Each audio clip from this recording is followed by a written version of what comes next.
I was in a cramped up matatu in Nairobi. Windows wide open. Thinking, the wind blowing, and I had those uncomfortable moments. Deeply confronting moment where I asked myself, what am I doing with my life? That moment on a bumpy road in Kenya sparked something in me that no lecture, no book, no motivational book that could actually changed me. It was the beginning of my love of traveling. Africa gave me something that I never thought I would get. I never even dreamed of. Chase bigger dream and stop playing small. Let's rewind. I grew up in Australia, but my roots are in Africa. And my first real experience, like many years ago, was going back to Kenya, a place that actually gave us refuge. I think, and it's full of butterflies. Yeah, real ones. I am a South Sudanese by birth. I lived there as a kid, but going back as an adult was actually a very different experience. I saw many people my age, they were like doing it. Oh my gosh, they were like opening businesses. They were having, going to school, and they were doing all of these things. They were daring to dream in a way that I was not dreaming. There was something so electrical, like people on fire with a purpose. And I was just kind of like feeling like I was drifting.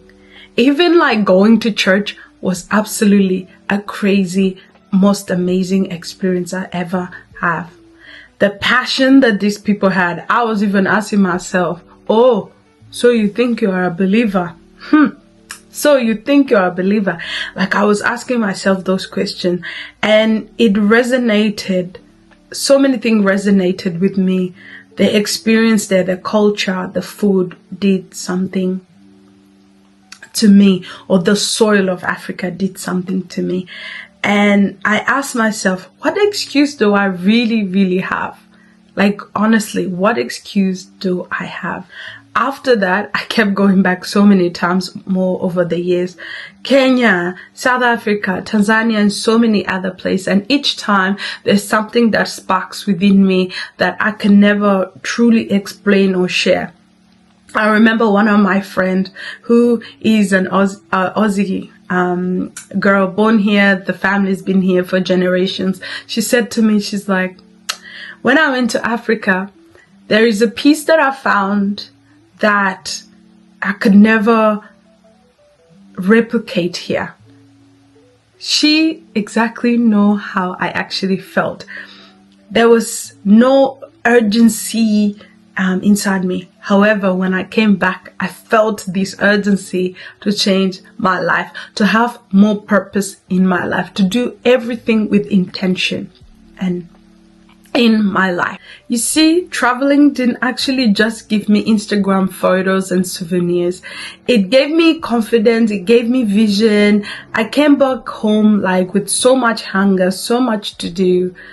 And I came back home and I said I wanted to study again. And I remember those particular moments.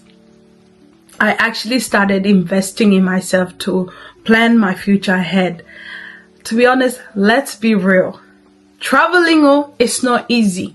It's not the first thing that comes into our mind, even though it is. It comes in our mind, but it can feel like it's expensive, and the way sometimes the world make it seem, it's almost like near impossible to do. But guess what? I was the Lulu. Okay. Now, what I want to give you today in this particular video is some of the strategies that I actually use to travel, because I love traveling. I've been to, a few countries now. I've been, Canada, I've been to New Zealand, I've been to different parts of Africa. My aim though is to go around Africa to the 54 countries and just do it. And I love it. Every time I have a crazy experience, and I'm planning on doing that for a very long time. One of the first strategies, or this whole strategy for me, I don't know, people take it very, very differently. And I experienced it with a friend and they really love it. So the first thing I actually do is go onto different websites to find out when is the cheapest ticket to a destination. Exactly. Like, let's say Kenya.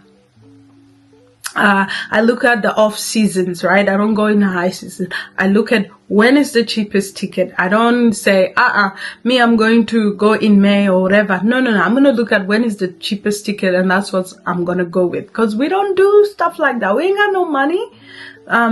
Then we book the ticket. Okay? Done. Number 2, we then look at the accommodation. Now, this is a debate for everyone, right? For me personally, you get a nice hotel, you get a nice place, right? Something that meets your needs, Wi-Fi, like we want, whether it's aircon, things like that. Like, have your needs met. But honestly, I don't really care about getting the most fanciest hotel, because who goes to a different country to go and stay in the house anyways? Not me, because what's the point? Because you can just stay in your house. You want to explore and you want to enjoy yourself. All this that I'm actually sharing with you are stuff that we want to do step by step, right? So you pay for, flights first, and then you work, then you pay for the next and the next. So this is a 9 to 12 months plan, right? It sounds like a lot, but it's actually not. It's really, really not. If you can actually do it that way, it's going to make yourself and your life very, very easy. Now, after accommodation, what you want to do is get your visas, right? Your ETA, right? Early. You want to be able to kind of get stuff early, plan as much as possible so that you don't actually get so exhausted when you are in that country. And lastly, book in all your tours. There's so many places or apps that you can actually book in advance without paying, right? I usually use Vieta. I'm not sponsored, but maybe one day I will be. Anyway, so I'm speaking that. So yeah, things like Aviator, you can just book all your fundamental things in. You don't necessarily have to book everything in, but just a few of them that you're going to do no matter what. So book them in so that you can have that free mind.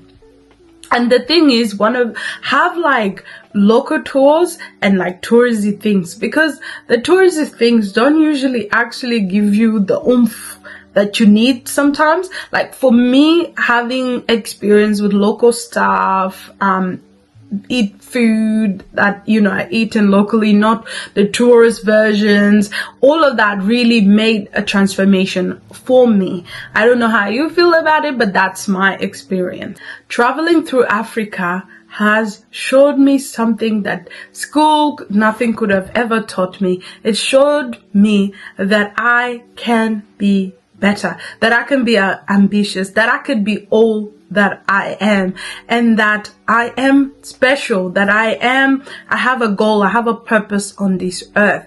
It really, really motivated me to act so boldly, to have confidence in a way that I could have never achieved in a lifetime.